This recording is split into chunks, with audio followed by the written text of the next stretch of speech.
Welcome to OT Cyber from the plant floor up. We have very special guests today, plural.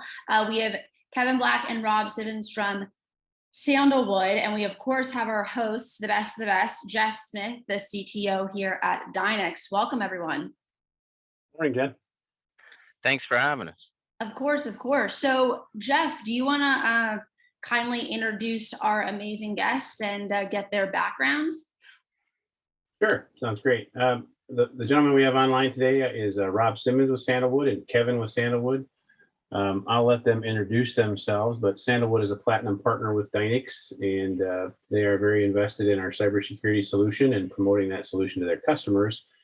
So it's great to have them on board this morning. Rob, do you want to lead off? Sure, thanks, Jeff.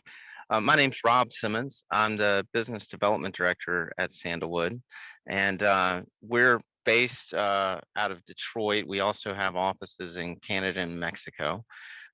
We have a pretty broad range of services for manufacturers. We have a side of the business that does ergonomics and safety. We have a very active systems engineering practice that does project management and other types of quality and other engineering work. And then, of course, the group that works the most with DYNICS is our systems integration group.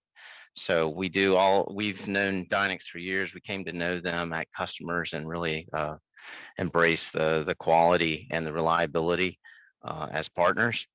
We do a lot of IoT work with DYNICS, and our OT cybersecurity practice is headed by Kevin Black, who I'll introduce here. Thank you, Rob.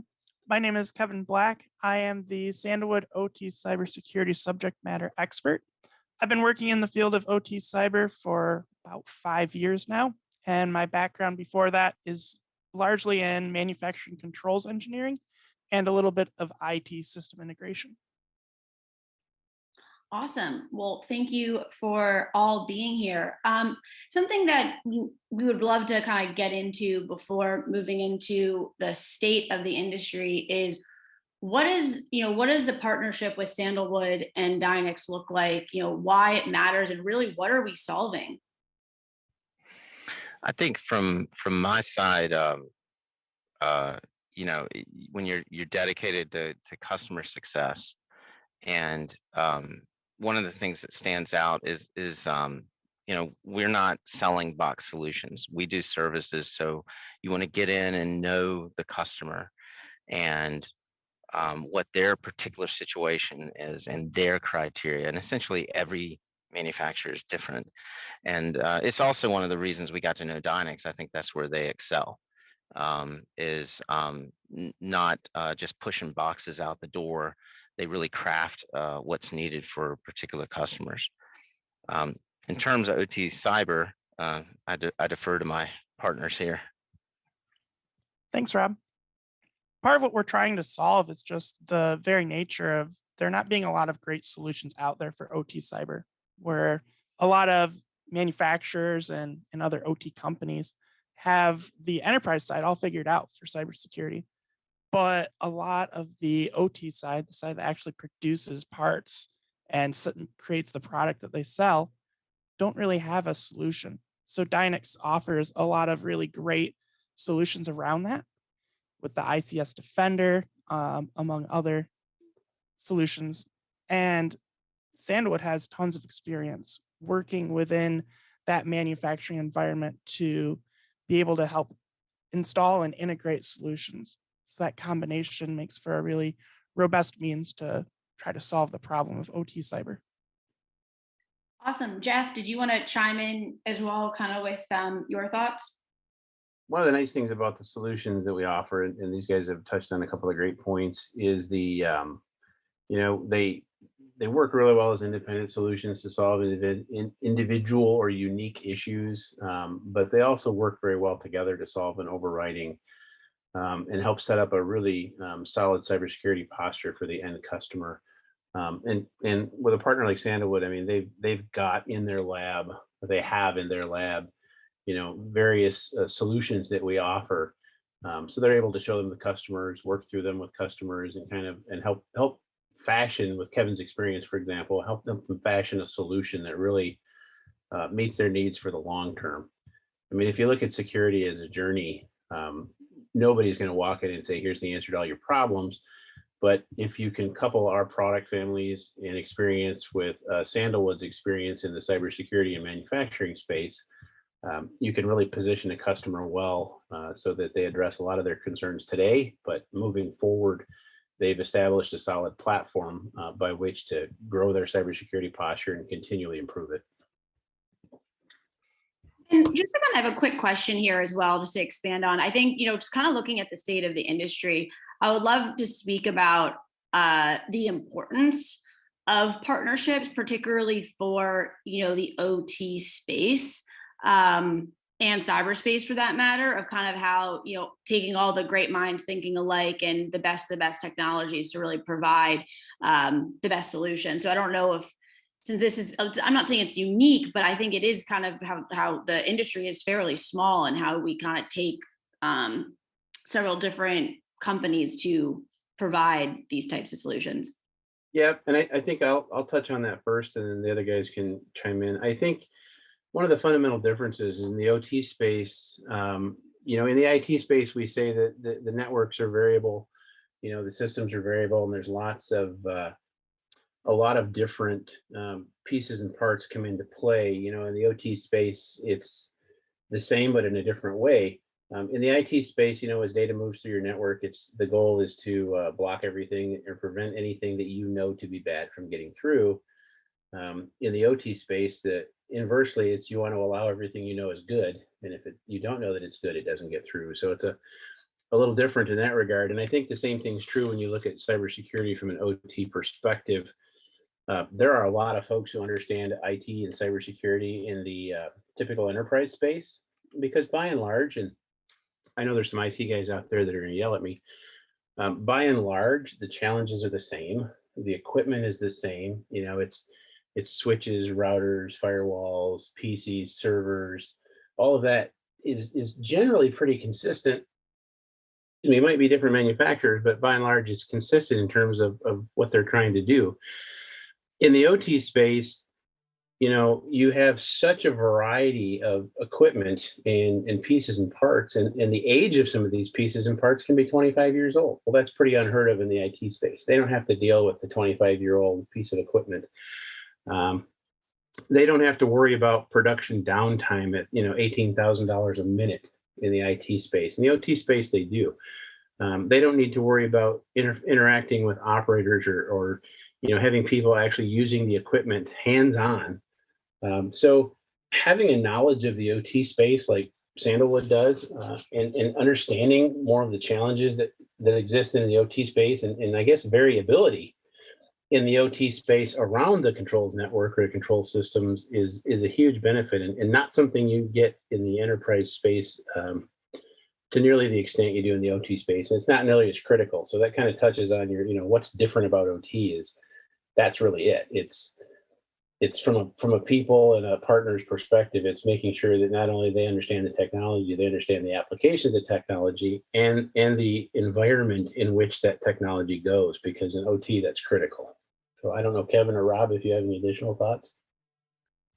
Yeah, I totally agree with you, Jeff. The OT environment is completely different from IT.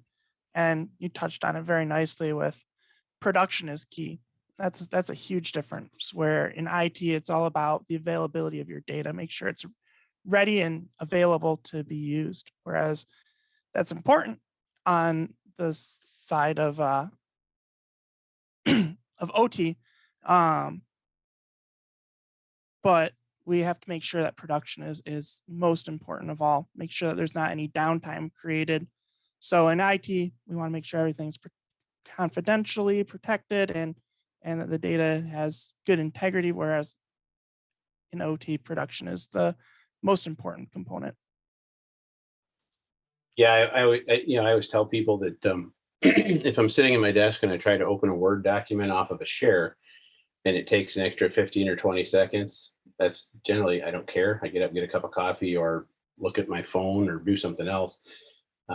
In the OT space, if something takes an extra couple hundred milliseconds, generally that's enough to stop production and cause a lot of problems. So it really is a matter of timely how the integrity of the data versus the availability of the data.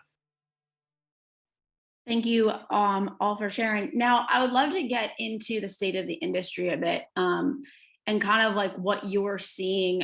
I know with the war in Ukraine in the beginning of the year, that really set off a lot of alarm bells, particularly in the critical infrastructure and manufacturing space. So I'm kind of curious, how like what your kind of thoughts are on the state and the future of the industry, and particularly Jeff, how you just spoke about these older systems that need to be updated. It's like technology is happening faster than what we can secure. So I'm curious to kind of hear all your thoughts around the state.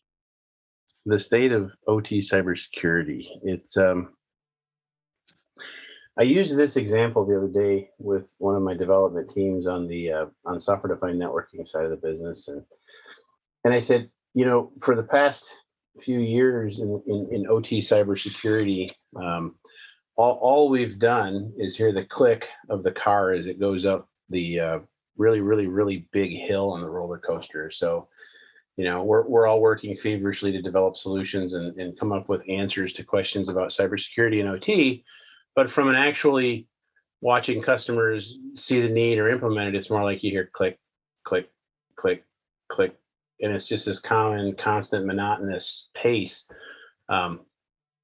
We've just crested the hill. So now we're not hearing the clicks anymore in terms of OT cybersecurity and its acceptance or the level of need that customers are starting to drive into their manufacturing or industrial environments.